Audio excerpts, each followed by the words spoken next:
से ऊपर आ जल्दी।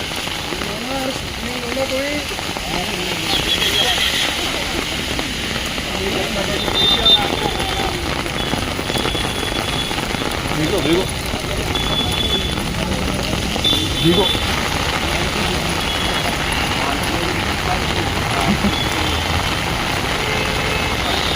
हाँ देखिए, बेसिकली हमने थाली और चमचा इस वजह से मंगाया था कि जब सरकार और प्रशासन मुख्य मुद्दों को नज़रअंदाज करना चाहते हैं और सोने का नाटक करते हैं तो उन्हें जगाने के लिए हमने है तो पूरे ग्रामीण के हमारे जितने ठेकेदार हैं उनसे कहा था कि आओ और प्रशासन को, सरकार को नींद से जगाओ करके। इसके बाद हमने है तो डिस्ट्रिक्ट कलेक्टर साहब से मुलाकात की और वहाँ पर उनके साथ सविस्तर चर्चा किए है इस मुद्दे के ऊपर। मकसद सिर्फ एक ही है, मांग हमारी सिर्फ एक ही है, ये गरीब लोगों का पैसा इन्हें जल्द से जल्द मिलना चाहिए करके। ये कोई अपना बेमानी का पैसा नहीं है, ज़िंदगी भर मेहनत करके कमाने वाले लोग हैं जिन्होंने है तो एक पद संस्था जो गवर्नमेंट रिकग्नाइज़ करती है उसके अंदर पैसा डाले। चेयरमैन डायरेक्टर्स ने एक दिन बोले हैं कि तुम्हारा पैसा डूब गया, अब चले जाओ, मर जाओ, कुछ भी करना है जो करना है कर लो करके 75 लोगों की अभी तक हत्या कर चुकी है ये सरकार ने, ये प्रशासन ने। इसका जवाबदार कौन रहेगा उसमें? ये कोई इंसान अगर मर जाएगा तो इसकी दखल भी नहीं ली जाएगी करके। तो हम इनके लिए लड़ाई लड़ रहे हैं। बहुत सारे लोगों को पैसा मिल चुका है, अभी बहुत सारे लोगों का पैसा बाकी है, वो जल्द से जल्द मिले। अब हमने साफ तरीके से कलेक्टर साहब को बता दिए है कि 31 जुलाई तक का हम टाइम दे रहे हैं।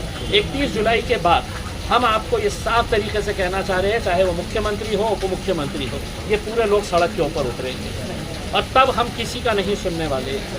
हमने सुनते सुनते इंतज़ार करते करते हमने 75 लोगों की जानें गंवा चुके हैं। अब इससे ज़्यादा हम लोगों की मौत देख नहीं सकते। 3 साल से आप ये लड़ाई लड़ रहे हैं, कहीं धरने मोर्चे और कई जगह पे आपने वोट किया है, लेकिन कहाँ जाके ये मामला रुकेगा, कब मिलेगा इन लोगों को? देखिए, कोई भी सरकार की प्राथमिकता जो होती है ना वो गरीबों के लिए नहीं होती है। प्रशासन की प्राथमिकता गरीबों के लिए नहीं होती है।